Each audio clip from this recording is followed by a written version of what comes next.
It's Wednesday, March 11th. The markets in New York are open, and the big number this morning, $7.4 million. That's the verdict rocking the music world. A jury in Los Angeles finding Grammy-winning artist Pharrell Williams and singer Thicke copied the Marvin Gaye song "Gotta Give It Up" when they wrote "Blurred Lines," that duo's hit song from 2013. The jury found Williams and Thicke they have to pay the Gaye family a whopping $7.4 million in damages.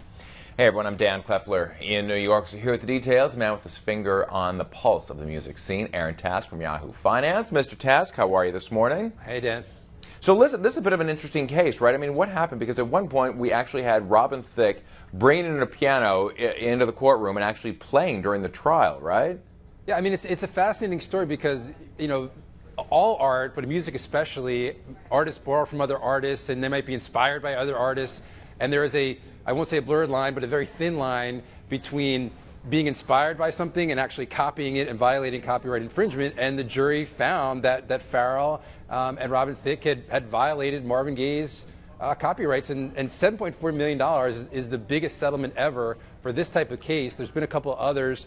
I know Michael Bolton had to pay about $5 million a few years ago for borrowing from the Isley brothers.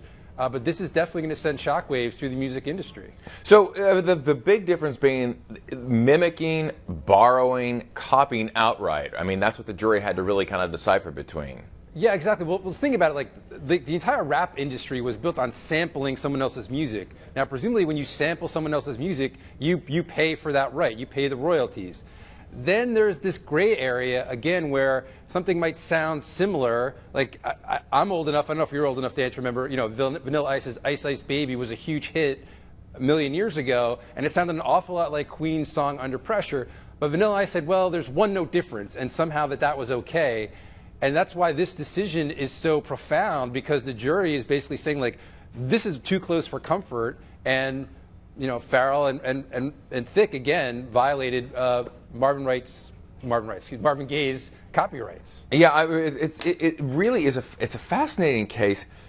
How is it going to then play out in the music industry? I mean, is it really going to have a lot of these artists saying maybe I might think twice about putting out that new song? Well, what I think is probably happening right now is every artist is looking through their catalog to see either if they came too close to the line of borrowing someone else's material, and all the older artists are going through and saying, hey, you know what? That song did sound a lot like my 1972 hit, or whatever the case may be. I mean, we just had that Sam Smith situation with the Tom Petty song, and Tom Petty basically said, hey, it's cool, but not everyone is as cool as Tom Petty, and he can afford to let it go. And I think a lot of other artists, older artists, are going to say, hey, these younger folks, if they're stealing or borrowing from my music, I'm going to go after them, and this case has set a precedent for that. Interesting. We'll have to wait and see it. I mean, obviously, it's a script that comes right out of Hollywood, clearly.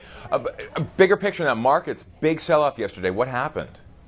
Yeah, it was a big sell-off yesterday, and it was a continuation of really what we saw on Friday. We got that very strong jobs number, and that got people thinking, oh, you know what, the Fed is going to raise rates sometime sooner than later. And I think in addition to that, you have the dollar rallying very sharply, especially against the euro. And that's got a lot of investors worried about what that means for U.S. companies that compete with European companies, because a stronger dollar makes them less competitive when they're overseas. You think about GE competing against Siemens or something like that. So that has got a lot of folks spooked about what it means for S&P 500 earnings. And look, we've had a humongous rally. You know, I think there's some symbolism that Apple just got added to the Dow, and we just hit the 6-year anniversary of the start of this bull market. So it's a time that people are stepping back and thinking, you know what, maybe now's time to take some profits and see how things shake out, as opposed to trying to press the bullish case here. Okay, so this isn't necessarily just a blip then, so to speak. I mean, these are obviously concerns that last far beyond a day or two. Yeah, I would say it's a blip until proven otherwise. I mean, you know, given the magnitude of the rally we've had, even just last year, forget about the last 5 or 6 years, you know, you could have a 3 or 5% downturn, and that is going to be a blip, even if you can even see it on the long-term chart of the market. It'll be interesting to see if it becomes something bigger. But right now, I would say it's just a little bit of profit-taking, people saying, okay, we've had a tremendous run here for the bulls, and there are some things to be legitimately concerned about. Let's see how they play out. All right, well, we'll have to wait and see how it's going to play out. Aaron Task from Yahoo Finance. Aaron, have a good day, sir. You too, Dave. You, of course, can keep up with the latest headlines right here on abcnews.com. You've been watching The Big Number. I'm Dan Kleffler in New York.